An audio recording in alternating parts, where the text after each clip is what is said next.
Friends, today we are discussing about the beauty industry, very well-known prose by the prolific writer of fiction, essays, travelogues, philosophical articles, poems, and film scripts. That is Aldous Huxley. I will read out the text first, and then we will have a discussion about it. The text. The one American industry unaffected by the general depression of trade is the beauty industry. American women continue to spend on their faces and bodies as much as they spent before the coming of the slump, about 3 million pounds a week. These facts and figures are official and can be accepted as being substantially true. Reading them, I was only surprised by the comparative smallness of the sums expended.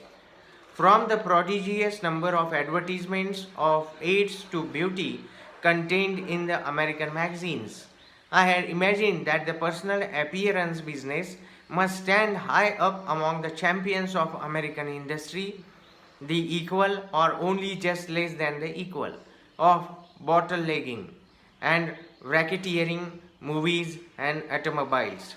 Still, 156 million pounds a year is a tidy sum, rather more than twice the revenue of India, if I remember rightly. I do not know what the European figures are.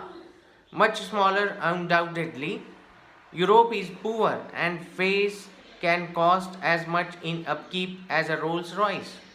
The most that the majority of European women can do is just to wash and hope for the best.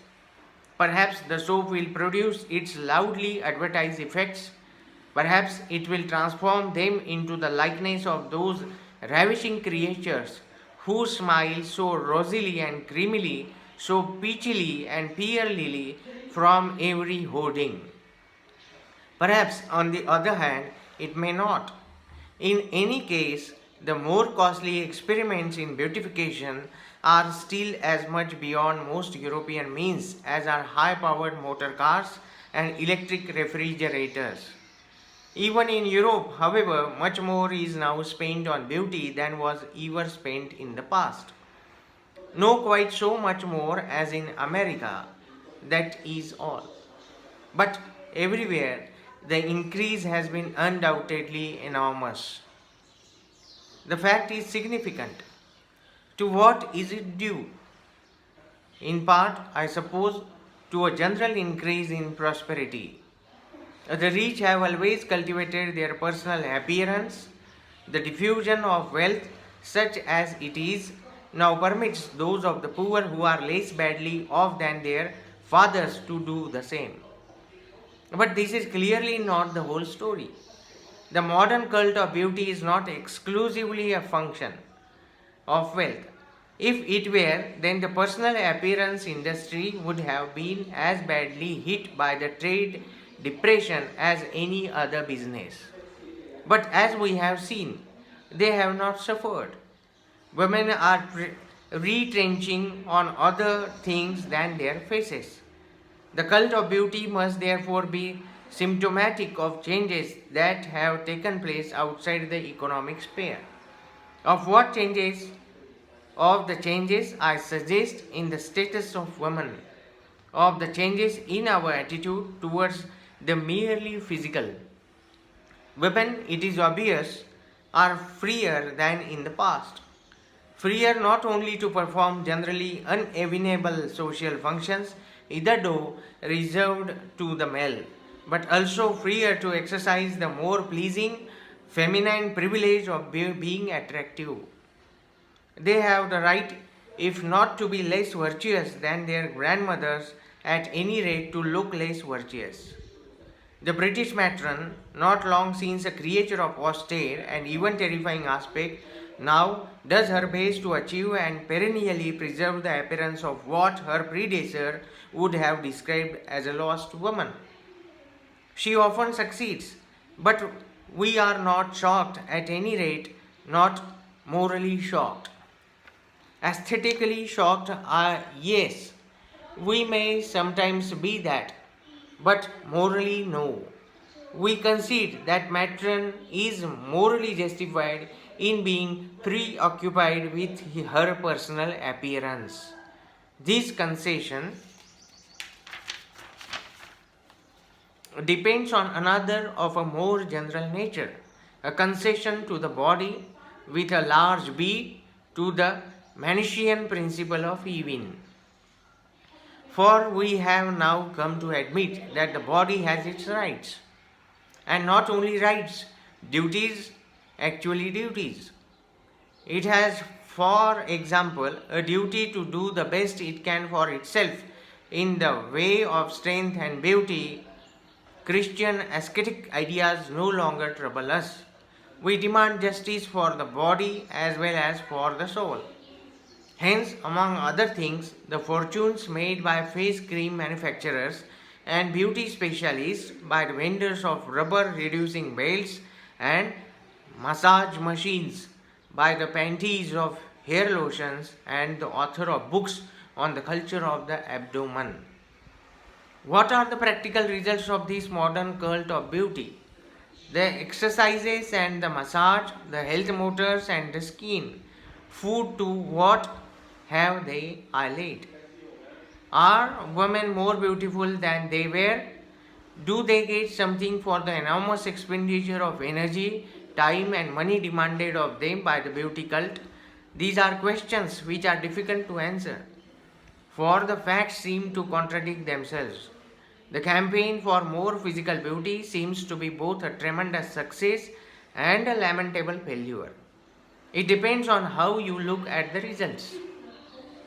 It is a success in so far as more women retain their youthful appearance to a greater age than in the past. Old ladies are already becoming rare. In a few years, we may well believe they will be extinct. White hair and wrinkles, a bent back, and hollow cheeks will come to be regarded as medievally old fashioned. The crown of the future will be golden and curly and cherry lipped, neat ankled and slender. The portrait of the artist's mother will come to be almost indistinguishable at future picture shows from the portrait of the artist's daughter. This desirable consummation will be due in part to skin foods and injection of paraffin wax, facial surgery, mud baths, and paint, in part of improved health, due in its turn to a more rational mode of life. Ugliness is one of the symptoms of disease, beauty of health. Insofar as the campaign for more beauty is also a campaign for more health, it is admirable and up to point genuinely successful. Beauty that is merely the artificial shadow of these symptoms of health is intrinsically of poorer quality than the genuine article. Still, it is sufficiently good imitation to be sometimes mistakable for the real thing. The apparatus for mimicking the symptoms of health is now within the reach of every moderately prosperous person. The knowledge of the way in which real health can be achieved is growing and will, in time, no doubt be universally acted upon. When that happy moment comes, will every woman be beautiful at any rate as the natural shape of her features, with or without surgical and chemical aid permits? The answer is emphatically no. For real beauty is as much an affair of the inner as of the outer self. The beauty of a porcelain jar is a matter of shape, of color, of surface texture. The jar may be empty or tenanted by spiders, full of honey or stinking slime.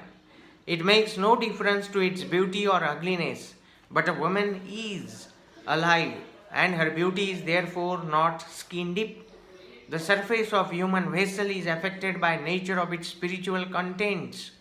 I have seen women who, by the standards of connoisseur of porcelain, were ravishingly lovely. Their shape, their color, their surface textures were perfect, and yet they were not beautiful, for the lovely was either empty or filled with some corruption. Spiritual emptiness or ugliness shows through, and conversely, there is an interior light that can transfigure forms that the pure aesthetician would regard as imperfect or downright ugly. Yes, definitely.